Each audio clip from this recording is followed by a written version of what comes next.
अस्सलाम वालेकुम। आज के इस लेक्चर में हम पढ़ेंगे zero divisor and integer domain. Actually में ज़ीरो डिवाइज़र और इंटीजर डोमेन में माइनर सा डिफरेंस है, लेकिन ये डिफरेंस बहुत इंपॉर्टेंस है। आज के इस लेक्चर में मैं इन दोनों की आपको डेफिनेशंस विद एग्जांपल्स बताऊंगी, जिससे इसका जो डिफरेंस है वो अच्छे से क्लियर हो जाएगा। तो सबसे पहले हम देख लेते हैं ज़ीरो डिवाइज़र। ज़ीरो डिवाइज़र की डेफिनेशन कुछ इस तरह से है।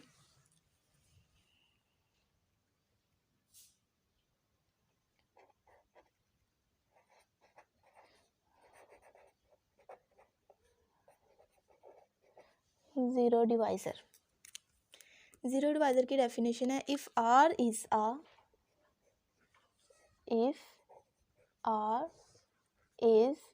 a commutative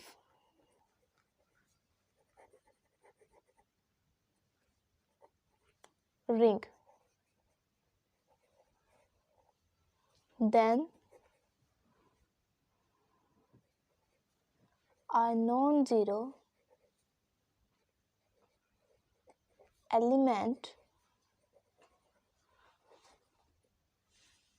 A belongs to R is called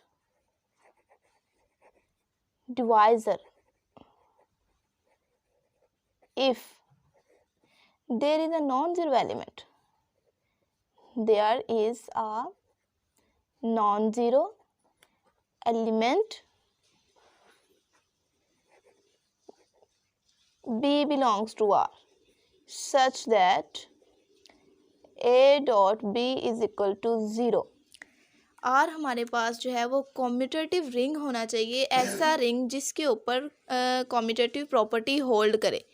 are हमारे पास कॉम्यूटेटिव रिंग हो, उस रिंग में एक ए नॉन ज़ीरो एलिमेंट इस तरह से एग्जिस्ट करे कि वहाँ पे जो दूसरा एलिमेंट बी है उसी आर में से उन दोनों का प्रोडक्ट जो है वो ज़ीरो के इक्वल आ जाए। देन हमारे पास जो आर होगा, कॉम्यूटेटिव रिंग होगा, उसको हम ज़ीरो डिवाइज़र बोलेंगे। सिंपल वर्डिंग में हम ये कह सकते हैं कि अगर हमारे पास आर एक कॉम्यूटेटिव रिंग है, उसमें से दो एलिमेंट्स हमने ऐसे लेने हैं कि उन दोनों का हम प्रोडक्ट जब लें तो ज़ीरो आंसर आ जाए।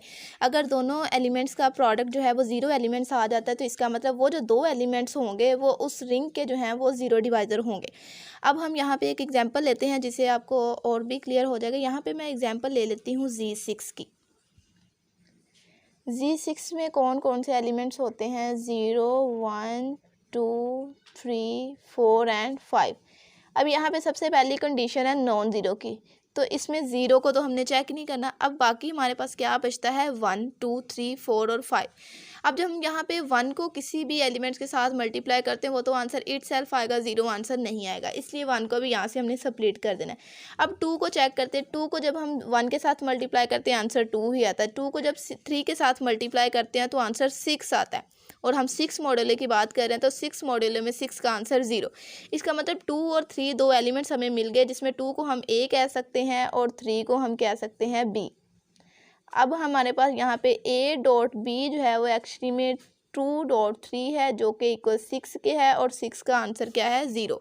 अब बेशक हम 2.3 लिखें या 3 को A लें, 2 को B लें, तो भी हमारे पास आंसर सेम आता है। इस पूरे हमारे पास जो सेट है Z6, उसमें सिर्फ और सिर्फ दो एलिमेंट्स 2 और 3 ऐसे एग्जिस्ट करते हैं जिनका प्रोडक्ट 0 है। इसके अलावा कोई इस तरह के एलिमेंट्स नहीं है जिनका प्रोडक्ट 0 आ जाए।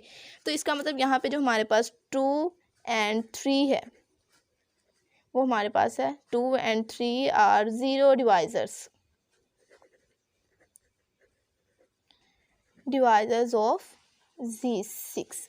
अब ये तो हमारे पास हो गया ज़ीरो डिवाइज़र। अब इसके साथ साथ हम इंटीजर डोमेन भी देख लेते हैं कि इंटीजर डोमेन हमारे पास क्या होता है। सबसे पहले मैं उसकी आपको बताती हूँ डेफिनेशन।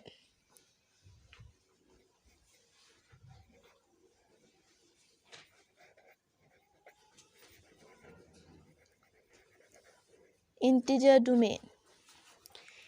डोमेन की हमारे पास डेफिनेशन इसके साथ मिलती जुलती ही है। उसकी डेफिनेशन इस तरह से है, a commutative ring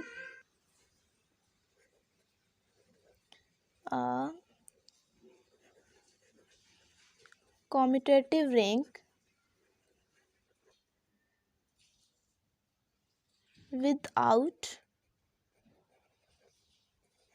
zero divisor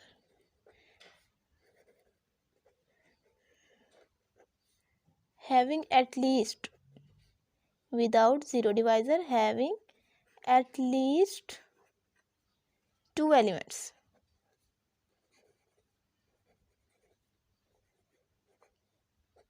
is called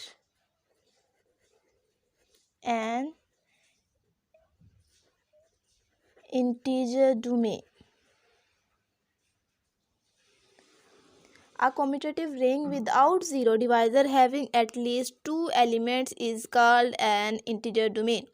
ऐसा कम्यूटेटिव रिंग जिसमें ज़ीरो डिवाइज़र एग्जिस्ट ना करे, मतलब उस पूरे के पूरे सेट में कोई भी ऐसे दो एलिमेंट्स एग्जिस्ट ना करें जिनका प्रोडक्ट ज़ीरो हो, तो वो हमारे पास इंटीजर डोमेन होगा। अगर ऐसे दो एलिमेंट्स एग्जिस्ट कर जाते हैं जिनका प्रोडक्ट ज़ीरो है तो वो ज़ीरो डिवाइज़र, और अगर इस तरह कुछ भी नहीं मिलता तो वो इंटीजर डोमेन।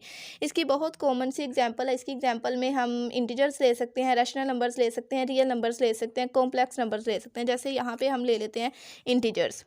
इंटीजर का जो हमारे पास रिंग होता है, अगर वो मैं इसकी एग्जांपल लूँ, तो इंटीजर में हमारे पास नंबर कौन से होते हैं? 0 +-1 +-2 +-3 अप टू सो ऑन।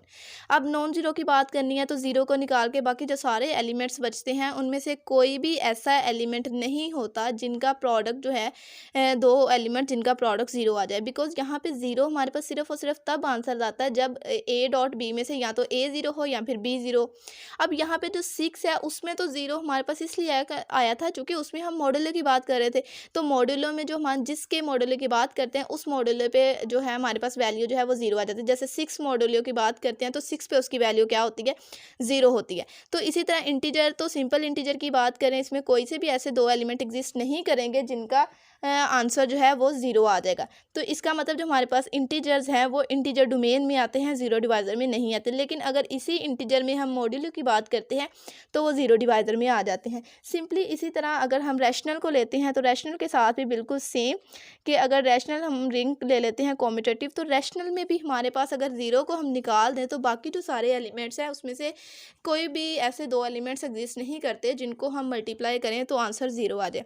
बिल्कुल सेम उसमें भी इसी तरह, क्योंकि हम उसमें मॉड्यूलो की बात नहीं कर रहे, सिर्फ मॉड्यूलो में आंसर ज़ीरो आ सकता है, उसके अलावा जो है हमारे पास नॉन ज़ीरो एलिमेंट्स का आंसर ज़ीरो नहीं आता। सेम इसमें हम रियल की भी एग्जांपल ले सकते हैं, वो भी बिल्कुल सेम इसी तरह। और यहाँ पे हम ले सकते हैं एग्जांपल कॉम्प्लेक्स की। यहाँ पे हमारे पास इंटीजर, रैशनल, रियल और कॉम्प्लेक्स नंबर जो हैं वो इंटीजर डोमेन में आते हैं। इसके अलावा हमारे पास जो मॉड्यूलो वाली वैल्यूज़ हैं, जी एन ले लेते हैं हम। जी एन में से हम किसी का भी ले सकते हैं, जी 2 ले सकते हैं, 3 ले सकते हैं, 4 ले सकते हैं, 5 6 अप टू सो ऑन ले सकते हैं। तो वो हमारे पास जो है वो ज़ीरो डिवाइज़र में आ जाते हैं। Hopeful you can understand easily. If any problem you can consult me through comments. Thank you. अल्लाह हाफिज़।